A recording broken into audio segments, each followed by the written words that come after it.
much. So last year as a teacher, I devised a curriculum for my students, which was called Risk Week, and it was to encourage my students, all girls, to push themselves outside their comfort zone, to take risks, and to build their confidence muscle. From that, one of my students was elected UK Youth Parliament representative, one won a gospel choir competition, and one won a national app building competition. This year, I am doing workshops in my work and around London to provide safe spaces for women to actually practice developing those confidence muscles, to actually practice negotiation, practice speaking in public, practice all of those things that we want to do but are a bit scared to do at the first instance. And so next year, what I want to see is a community on and offline of women who are helping each other build their confidence muscles. So action is important to develop. So what is your action and how will you develop your confidence muscle? Wow.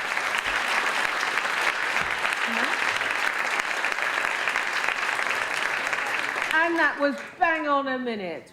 Gold star. Kamal, tell us about social responsibility. It's actually individual social responsibility. I want to share my idea, which is individual social responsibility. We're all familiar with CSR, which is corporate social responsibility, and we expect the corporate sector and government to fix all the problems in the world.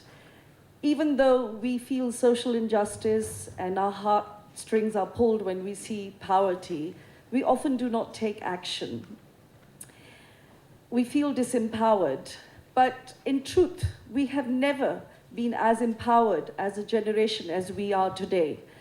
We travel the world, we earn 5 to 6 figure salaries, we are educated, and at the touch of a button, we can communicate with the whole world.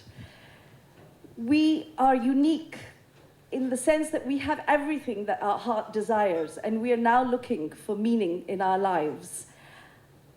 If we use our emotional intelligence, we can take action on issues that matter to us.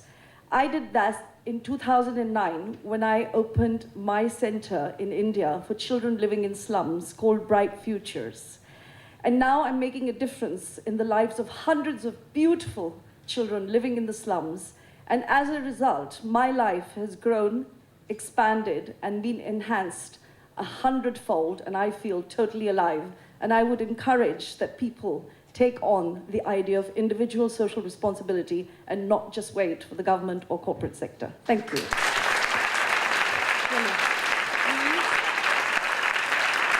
Fantastic. Thank you, Kamal. We're now going to hear from Louise, who's going to tell us about the power of parents to change the world. Yes. I'm a great believer that we've got a huge untapped talent out there, and that untapped talent is going to have a profound impact on change in the world, and that talent is amongst a group of parents. I set up Beyond the School Run an enterprise to engage, connect and inspire parents to connect with their skills and talents within the hours available to them in 2012. And I've seen a huge community of people grow and engage with it who are looking for a new way of working. And by creating this new way of working alongside caring for your children and following your passions, and maybe that may be something different to what you were doing first time round, you can create a whole new path for yourself, for families, and for future generations.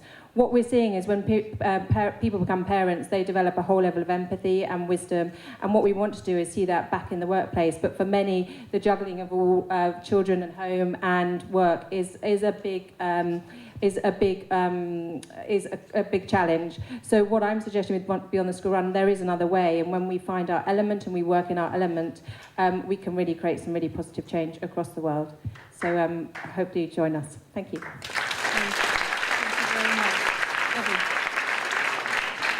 Now we're going to hear from Debbie, and Debbie's going to help us to change that negative self-talk. But not today in 60 seconds. So let me just start by asking you all a question. Do you all talk to yourself? Yes. Fabulous, and I'm with the right audience. That self-talk, that inner voice that talks to you, tells you exactly what you want to hear sometimes, and not everything that you want to hear most of the time. 80% of it is negative. And that figure increases from the very beginning of the day right to the end of the day, unless you take the decision to change it. Now, I just only have 60 seconds, so I just want to leave you with a bit of a takeaway, just so that we get this right in our head about the negative self-talk and why it's so important for us to change to the positive. We spoke about confidence today, and that's one of the big things. If we feel, look, and tell ourselves that we're confident, then we will appear more confident. So my takeaway, ladies and gentlemen, does everybody brush their teeth in the morning? Yes. Do you do this? And I bet you say to yourself, you look a mess, you look tired. That's why we need to change our self-talk. Thank you. Marla, tell us why meditate. Yeah, hi.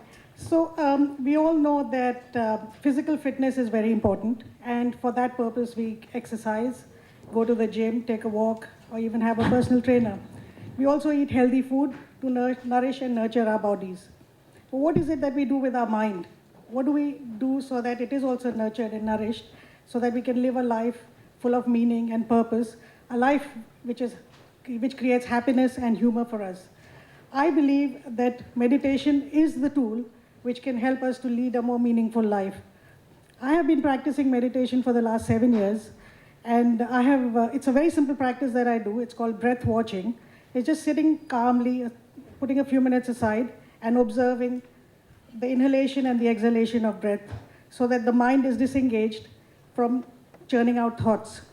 This allows a certain calmness to come into our thought processes, and it creates a stillness which is already there within us. After doing meditation for 7 years, I have experienced what I call the 4 C's, which are the main benefits which I have experienced. It creates a calmness which is, regardless of what the external situation is, you are always centered in this calmness. It allows one to concentrate tremendously, creates clarity of thought, and gives a lot of creativity, because you're not thinking from the past, but you're creating something new all the time. So I would encourage everybody to start practicing meditation, even if it's for a little at a time every day. I'm going to finish by telling you what the Buddha had to say about meditation. He was asked by his disciple, so Buddha, what did you gain by practicing meditation for such a long time?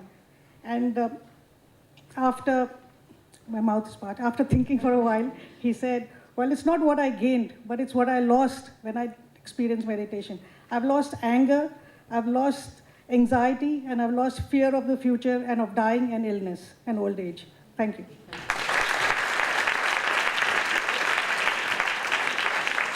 Thank you, Marla.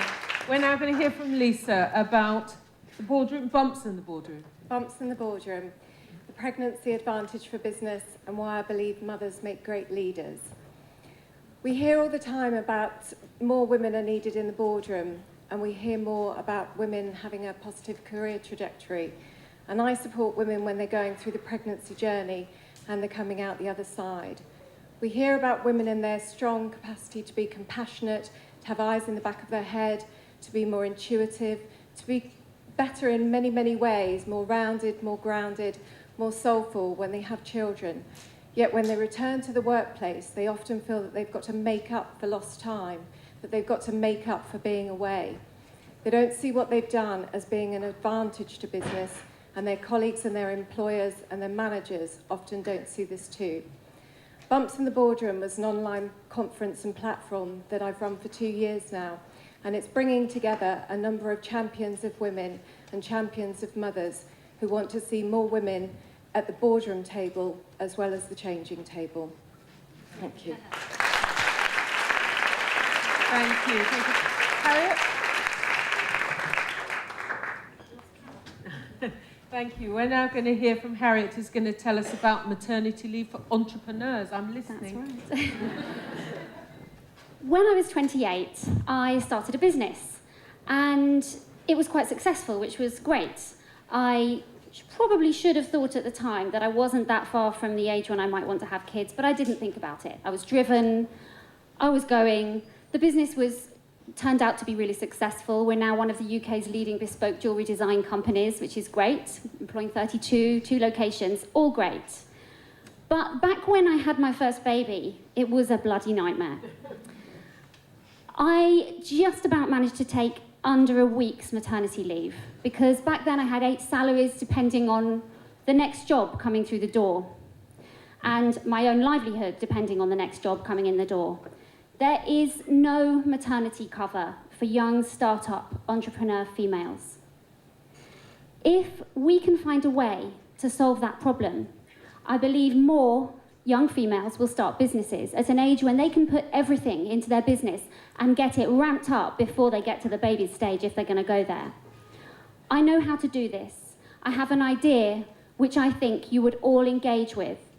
I'd love to come back to a next event and tell you what that idea is, and maybe share some tips on being a successful female entrepreneur as well. Thank you. Thank you, Harriet. Gemma's going to tell us about how to take control of our health through yoga. Yes, you might have seen me today as a volunteer, but my day job is I'm a programme manager in the NHS, dealing with innovation and change at a system level. And I've spent a bit of time recently because the NHS is a hard place to work. So what is my purpose? Why? How can I maintain this motivation through the rest of my career?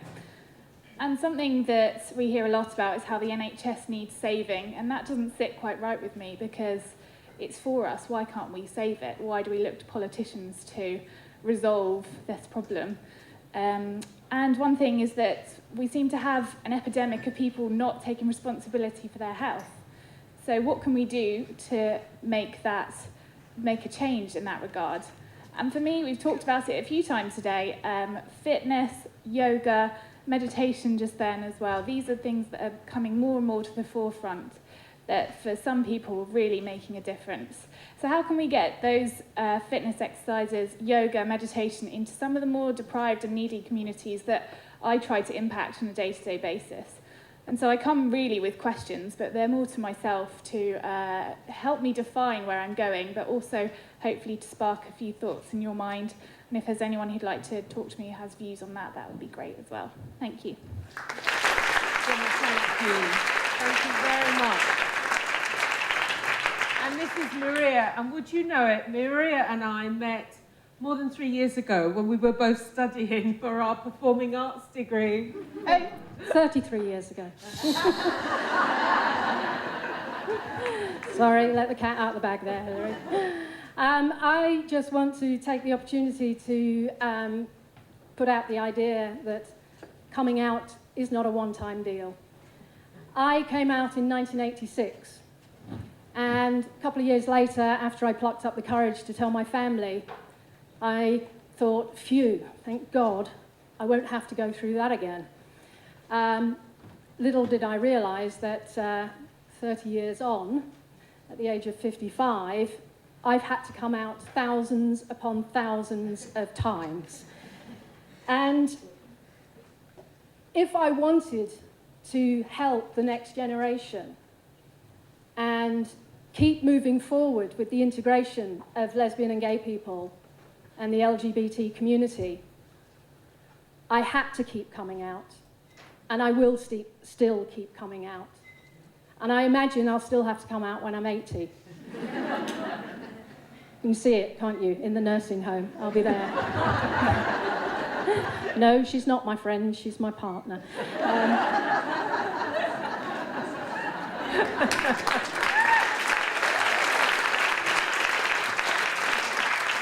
Thank you for that, because that anticipates what one of the reasons why I want to kind of make this point. I recently read a survey in the Diva magazine.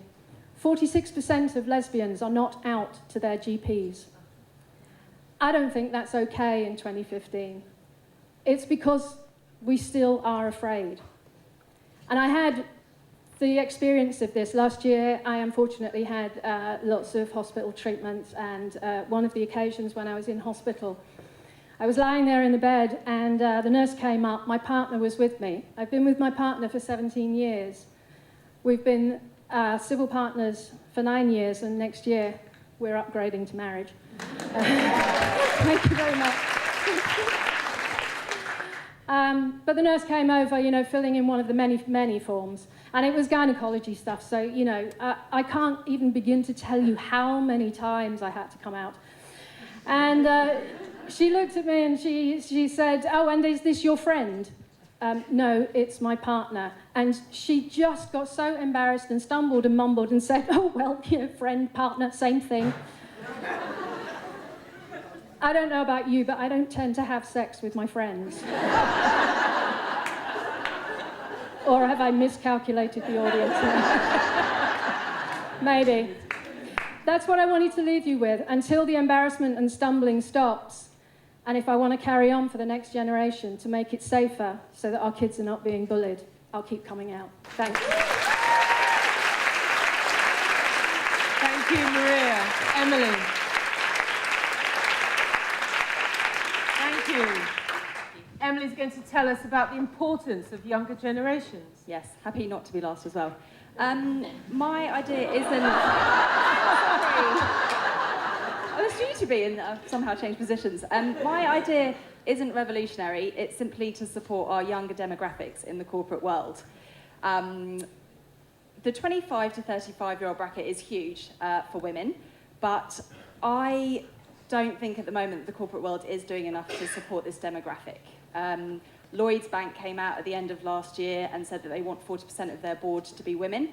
And I think if that happens only within a year or so of that target, the danger is that we're going to be looking at quite a bit of positive discrimination and not in the best way. So I would argue that we need to support our younger women of around the 25 to 35-year-old bracket. And that can include mums returning to work, but it can include those Gen Ys who are on their career trajectory and not really receiving a development opportunity at work. I come from the talent development world, and typically you get partnered with an executive coach when you are an executive. So I'm passionate about supporting younger people in their careers and what they want to do, and specifically women, to do that. Thank you. Thank you so much, Emily. And Eve is our last open mic.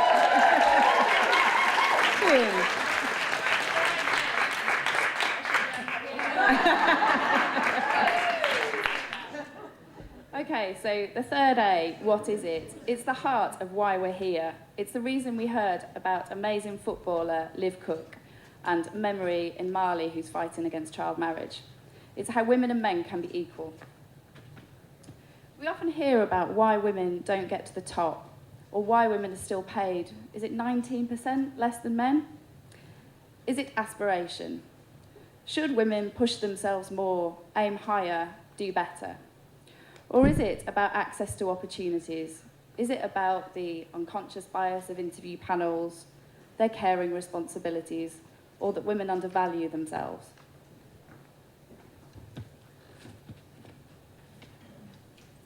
No.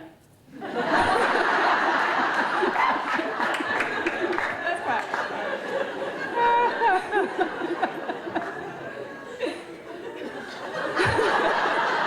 Oh, great timing, great timing.